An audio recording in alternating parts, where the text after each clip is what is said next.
joint resolution urging the National Telecommunications Commission to issue a provisional authority license to Starlink Internet Services Philippines, Inc., allowing it to build, own, and operate satellite ground stations pending final determination of its application for a congressional franchise. To sponsor the measure, I move to recognize Senator Grace Po. So move, Mr. President. Senator Grace Post recognized. Mr. President, internet access is a sorry for the lateness of the hour for me, but Mr. President, internet access is a universal human right. This principle, declared by no less than the United Nations, reflects the reality of our interconnected world. Connectivity is not a privilege but a gateway to upholding and exercising countless other human rights. Also known as the freedom to connect, the government pushes for internet inclusivity. As a result, we now have programs like the free public Wi-Fi program, the National Fiber Backbone Project, and laws that support the digital agenda like the amendments to the Public Service Act or PSA, which finally allowed the entry of foreign players that can provide better internet services to geographically isolated and disadvantaged areas. Is this a typographical error? Free? Can you read it? A free public Wi-Fi program. Ba't nawala yung L? Ano sabi ko? Free pubic. Nakalagay.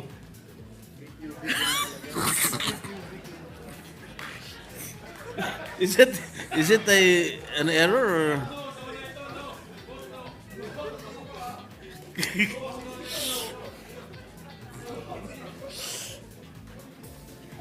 You know, this really won't. This will definitely will pass scrutiny of our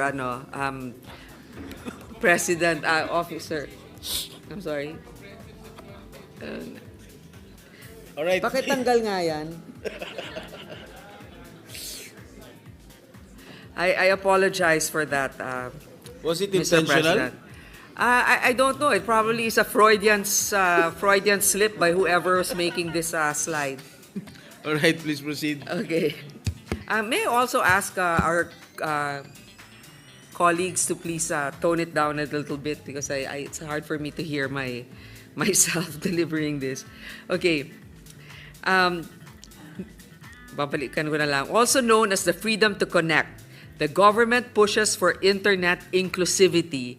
As a result, we now have programs like the free public Wi-Fi program, the National Fiber Backbone Project, and laws that support the digital agenda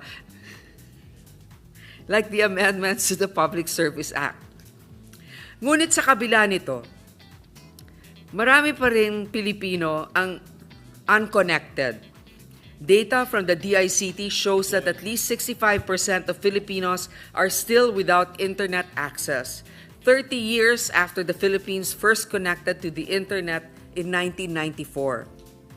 Loading pa rin ang internet sa mga unserved and underserved areas due to the difficulty of putting up infrastructure in remote communities and isolated islands.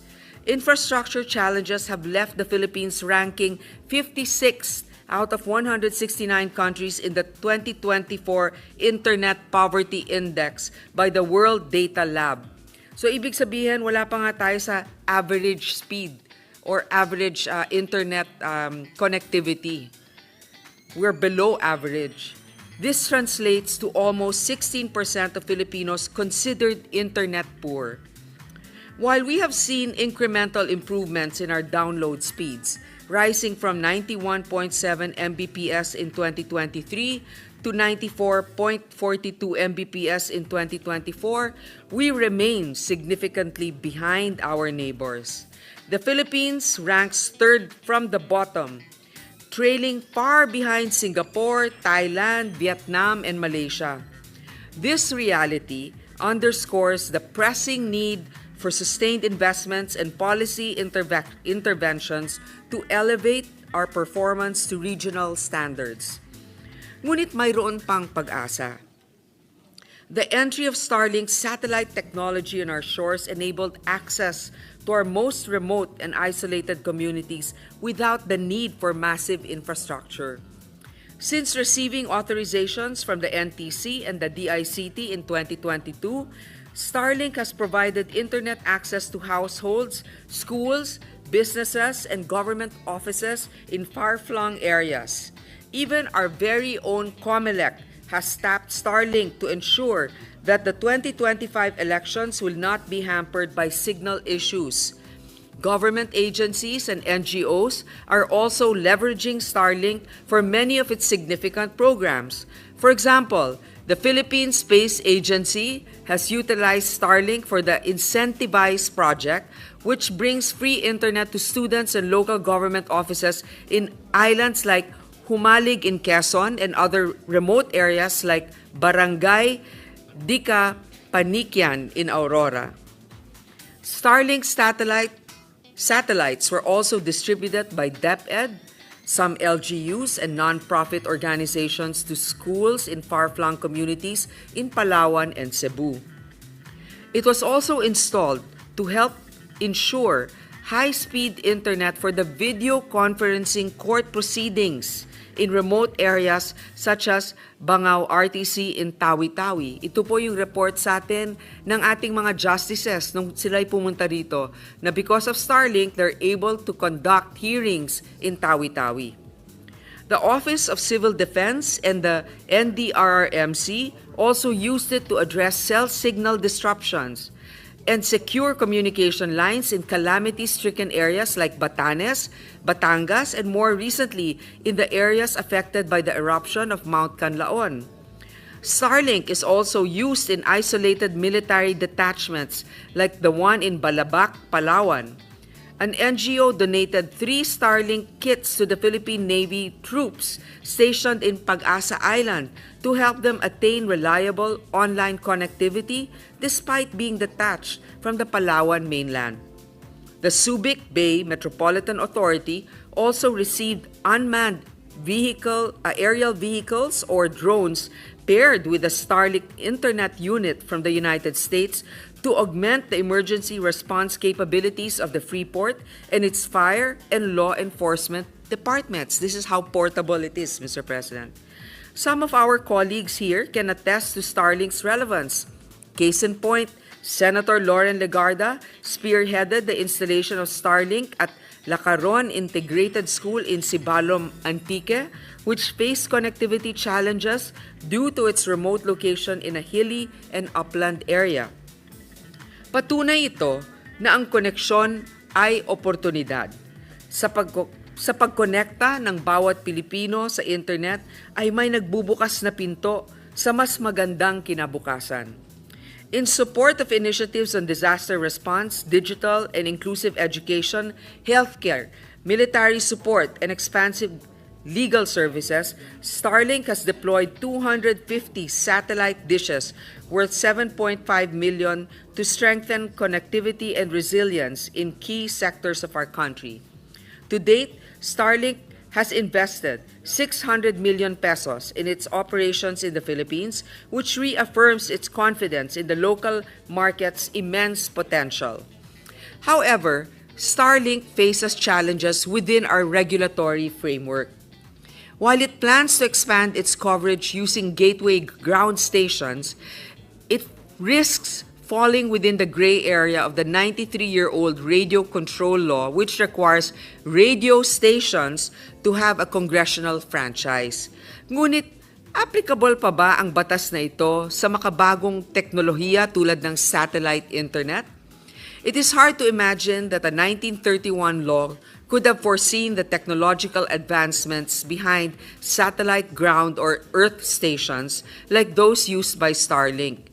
These stations, which are critical to modern satellite internet, are fundamentally different from traditional radio stations which the antiquated legislation aims to regulate.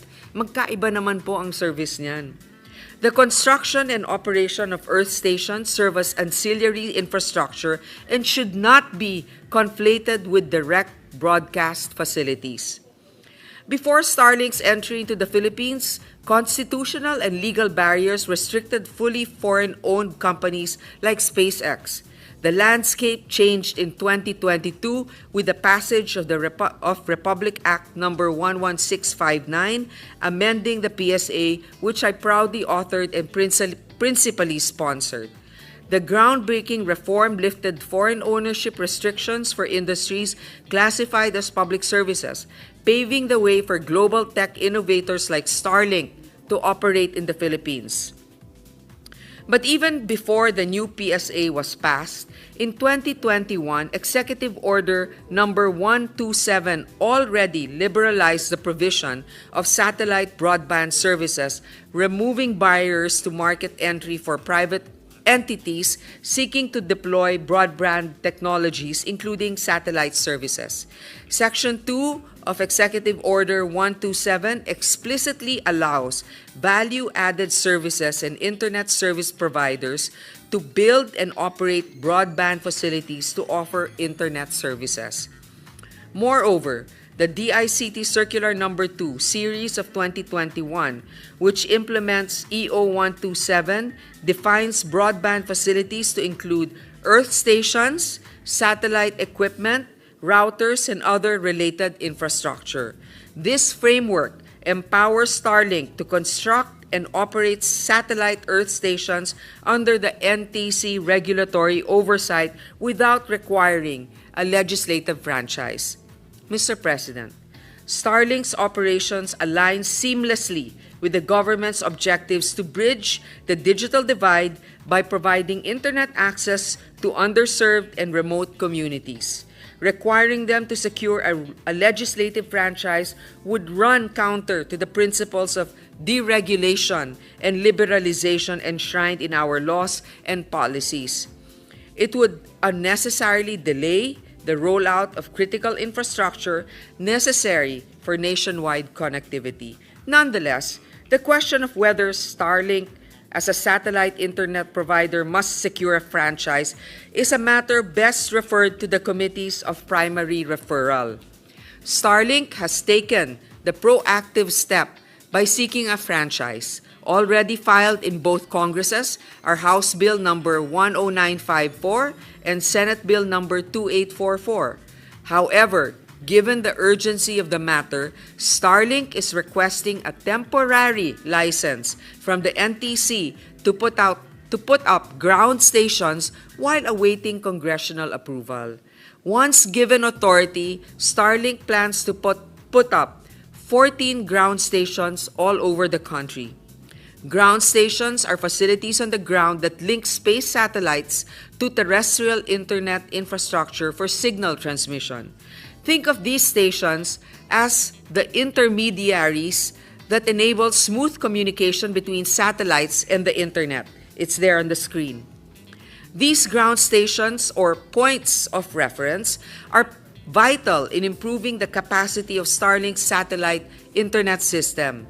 Importante ang infrastrukturang ito para sa mabilis at maayos na pag-transfer ng data, lalo na sa mga lugar kung saan limitado ang connectivity. Kung wala ang mga gateway na ito, maantala ang serbisyo ng Starlink.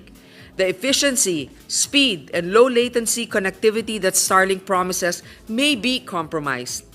It is against this backdrop that I'm asking my colleagues to support the adoption of a resolution in whatever form, whether concurrent or joint, urging the National Telecommunications Communication to grant provisional authority to Starlink.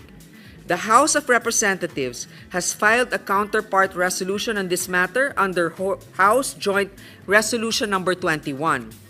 Under RA number 11659, EO number 127, DICT Circular number 02, the NTC has the jurisdiction to issue such provisional licenses without diminishing, and I repeat, without diminishing Congress's authority. This temporary measure guarantees that infrastructure development can proceed without delay, ensuring continuity for Starlink's growing subscriber base.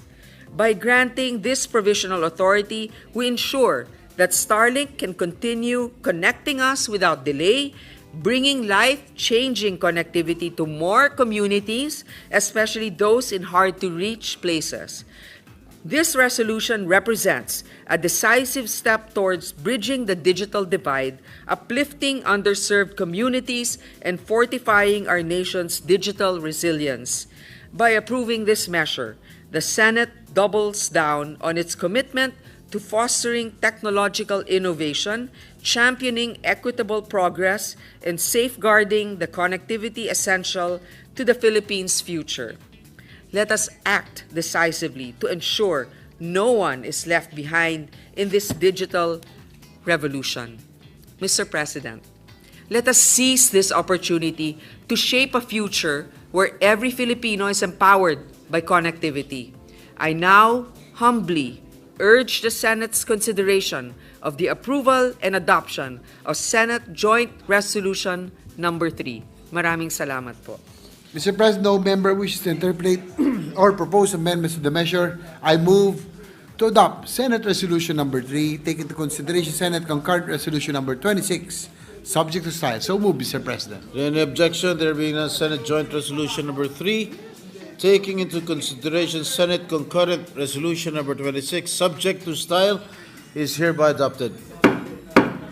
Sa muli, maraming salamat sa inyong panonood at pakikinig. Once again, El Maestro. See you on my next vlog. Bye-bye!